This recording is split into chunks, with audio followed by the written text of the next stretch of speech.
I'm Chef Mike at JL Hufford, and we're going to be talking about the different styles of chef knives today. Today we've brought our European style chef knife and we have Asian style chef's knives.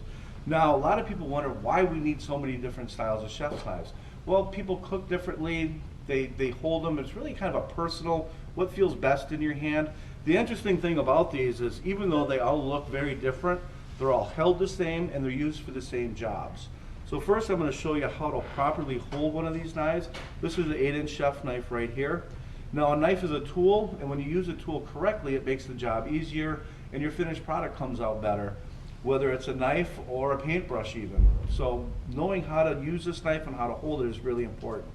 So when you hold this knife, you want to use what's called a pinch grip. And the reason we're holding it here is this is the balance point of the knife. So we're going to pinch the blade right here. We're going to put our fingers real light around the handle. Now the reason we're light around the handle is if we hold this knife really tight, we have a tendency to oversteer. We just want the knife to glide on top of the board, almost like surf on top of the board.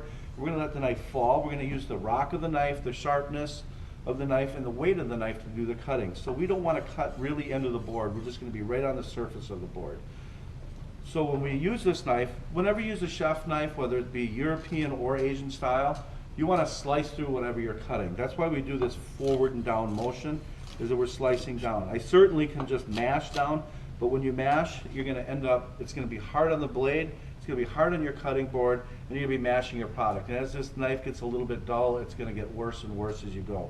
So when we use this knife, we're just going to load right to this back area here, and we're going to go forward and down, just like this. Now I said you could use a European style knife or the Asian style knife, the exact same. I have a Santoku here. We're just going to pinch grip right here, nice and light around the handle, and still that same forward and down motion.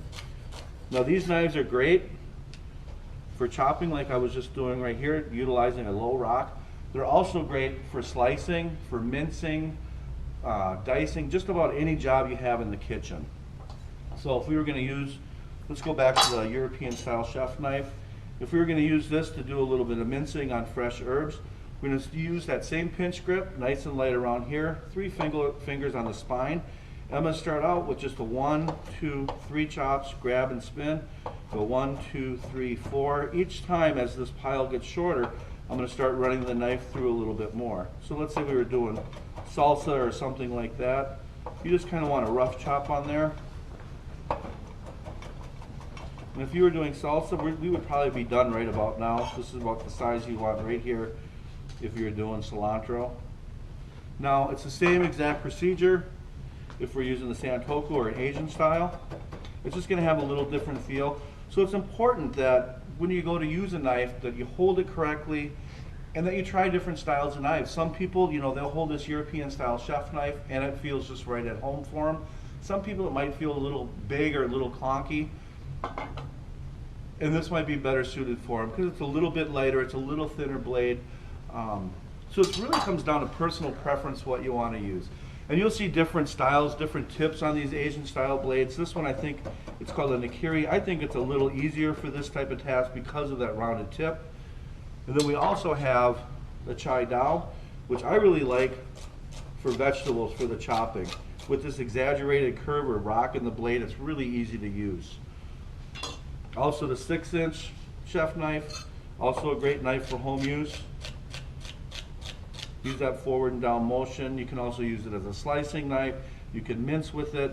Anything you use the 8-inch knife for, you can use the 6-inch. The advantage the 8-inch has is you can do larger products with it. They're great for breaking down melons, just about any task in the kitchen. It's the workhorse of the kitchen. It's a knife that every person should have in their collection.